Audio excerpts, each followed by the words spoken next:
সম্মানিত ভিউয়ার্স, আসসালামু আলাইকুম। আশা করি আপনারা সকলে ভালো আছেন। আজকে আপনাদের মাঝে আমি যা তুলে ধরতে যাচ্ছি সে বিষয়টি হলো, যারা অনেকে বিদেশ যাইতে চাইতেছেন, বিদেশ যাবেন মনস্থির করছেন। আসলে বিষয় হচ্ছে, আপনি যে কোনো দেশে যান ৫-৬ লাখ টাকার কম কিন্তু আপনি যাইতে পারবেন না। ৫-৬ লাখ টাকা হলে আপনি বিদেশ যাইতে পারবেন। বিদেশ যাওয়ার পরে যে আপনি 100% ওকে হইবেন সেটাও কিন্তু বিষয় না। কারণ হচ্ছে আপনার একটা মেডিকেলের বিষয় আছে। আপনি যদি এখানে মেডিকেল করে গেলেন, বিদেশ যাওয়ার পরে যদি আপনি আনফিট হয়ে যান, মেডিকেলে না টিকেন, তাহলে আপনার যে টাকাটা আছে টাকাটা ভাগে নিব। বিদেশ যাওয়া যদি মেডিকেলে পড়ানো টিকেন, তাহলে আপনার ভিসা লাগবে। এই হচ্ছে বিষয়। তা আপনি কেন ৫-৬ লাখ টাকা দিয়ে হেরে আর রিক্সে পড়ে থাকবেন? ৫-৬ লাখ টাকা খরচ করে দেশে আপনি একটা খামার করেন।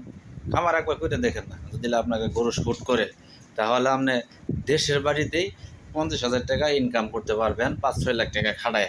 এরকম প্রসেস বর্তমানে বাংলাদেশে আমাদের আছে, এরকম কর্ম আমাদের আছে। আপনি ওই টাকা দিলেন, দেখা গেছে টাকা জমা দেবেন, এর মধ্যে ৬ মাস বা ১ বছর সময় লেগে যেতে পারে। অনেক সময় ১ বছর আপনি টাকাটা কিন্তু কোনো কিছুই পাইলেন না। তো ১ বছর আগে যদি আপনি গরু কিনেন, তাহলে ১ বছরে আপনার একটা বেনিফিট অবশ্যই আসবে। একবার চেষ্টা করে দেখেন না, কেন আপনি নিজের টাকাতে মানুষের গোলামি কাটতে যাবেন? একবার চেষ্টা করে দেখেন। আমি তো এখানে থেকে আল্লাহর রহমতে ৫০,০০০ টাকা আমরা ২টা গরু দেখতে পাচ্ছেন, ২টা গরু।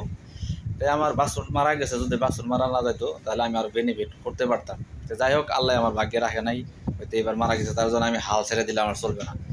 আগামীতে দেখবো, যদি আল্লাহ আগামীতে আমার বাছুর ঠিকে, এটা আমি এটি আবারে বাছুর একবার বিয়ান দিছি, আবার আমি এটি আবার বীজ দিছি, আবারই গাব রাখছে বা প্রেগনেন্ট, যে যেটাই বোঝেন সেটাই। এখন আমার ওই যে ওখানে দেখতেছেন একটা বাছুর আছে, ওই যে আমি ওখানে রাখছি। তো এখান থেকে আমি ৫০,০০০ টাকার উপরে ইনকাম দুধের থেকে পাইতেছি। ৫০,০০০ টাকার উপরে কীভাবে ইনকাম পাইতেছি? আমার ধরেন প্রতিদিন ২৫-২৬ লিটার ২৪ লিটার দুধ হয়। তাই আমি ১১০ টাকা কেজি বিক্রি করি। এই জন্যে আমার মাসে ৫০,০০০ টাকার উপরে ইনকাম আসে। এই যাই হোক, দেখা গেছে যারা গ্রামে করবেন, গ্রামে হয়তো দুধের দাম কম, কিন্তু দেখা যাচ্ছে যদি ৩ লাখ টাকা করে গরু কিনেন, ২টা গরুতে ভালো দুধ আসবে। ৩ লাখ টাকা ২টা গরু যদি ৬ লাখ টাকা দিয়ে কিনেন, তো ৩ লাখ টাকা গরু অবশ্যই ২০-২৫ কেজি দুধ হবে। তাহলে ২টা ৫০ কেজি, ৪০ কেজি দুধ, ৪০ কেজি দুধের দাম গ্রাম হিসাব করলে অনেক টাকা। তো যাই হোক, আরামে এসে ৪০-৫০ হাজার টাকা আমি ইনকাম করতে পারবেন। কিন্তু বিদেশ যায় যেন ৫০,০০০ টাকা পাবেন, এটা কোনো নিশ্চয়তা নাই। যাই হোক, তারা বিদেশ যাবেন, তারপরও আমরা এই কাজকর্ম করতেছি, যতটুকু আমাদের অভিজ্ঞতা সেটা আপনাদের মাঝে আমি তুলে ধরার চেষ্টা করলাম।